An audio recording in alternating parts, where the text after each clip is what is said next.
Softech computer Phaltan या इन्स्टिट्यूटतर्फे राबवल्या जाणाऱ्या एक्सेल टिप्स अँड ट्रिक्स ह्या भागामध्ये आपलं स्वागत आहे. अतिशय छोटे व्हिडिओ आहेत आणि ते मराठी माध्यमातून आहेत.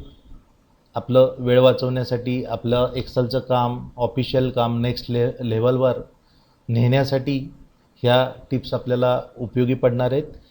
हे ट्रेनिंग अशासाठी लोकांसाठी आहे ज्यांचा एक्सेलचा कोर्स झालेला आहे किंवा ॲडव्हान्स एक्सेलचा कोर्स झाला आहे आणि काही गोष्टी त्यांच्या विसरल्यात किंवा त्यांना नेक्स्ट लेव्हलला न्यायच्यात. तर अशा लोकांसाठी ह्या टिप्स आणि ट्रिक्स आहेत.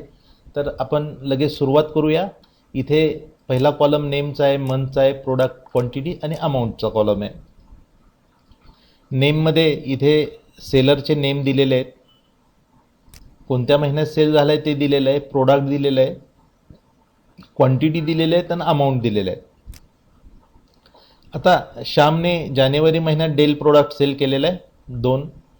गणेशने पण डेलच केलेलं आहे, परंतु रिपिटेटिव्ह असल्यामुळे हे ते ब्लँक घेतलेलं आहे.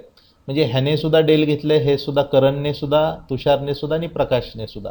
तुम्हाला हे जर मॅन्युअली करायचं झालं तर तुम्हाला एकतर कॉपी करून इथे पेस्ट करावं लागेल, मी अंडू करतो, किंवा तुम्हाला हे सेल अशी इथून इथपर्यंत ड्रॅग करावी लागेल. परत ही सेल, अशा जेवढ्या काही सेल खाली असतील तेवढं सगळं करावं लागेल.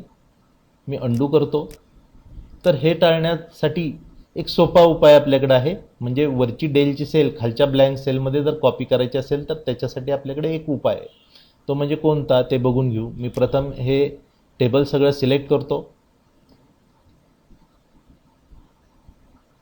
फाइंड अँड सिलेक्टमध्ये जातो. इथे गो टू आहे, त्याच्या खाली गो टू स्पेशल लिहिलेलं आहे, त्याच्यावर मी क्लिक करतो. तिथे गेल्यानंतर मी इथे ब्लँक सेल, म्हणजे ह्या ब्लँक सेल आहे त्या सिलेक्ट करणार. मी इथे ब्लँकवर क्लिक करतो आणि ओके करतो. इथे दिसतंय तुम्हाला ब्लँक सेल सिलेक्ट झालेले आहेत. आता कुठेही तुम्ही क्लिक करू नका. इज इक्वल टू टाईप करा, जे इथं येईल, आणि इज इक्वल टू टाईप केल्यानंतर इथे डेलवर क्लिक करा.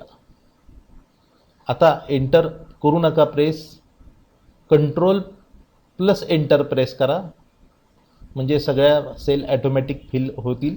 मी कंट्रोलचं बटन होल्ड डाऊन करतो आणि मग एंटरचं बटन प्रेस करतो. तर तुम्हाला दिसतंय वरच्या सेल सगळ्या ब्लँक सेलमध्ये कॉपी झालेल्या आहेत. तर अशी ज्यावेळेस कंडिशन असेल तिथं तुम्ही याचा वापर अवश्य करू शकता.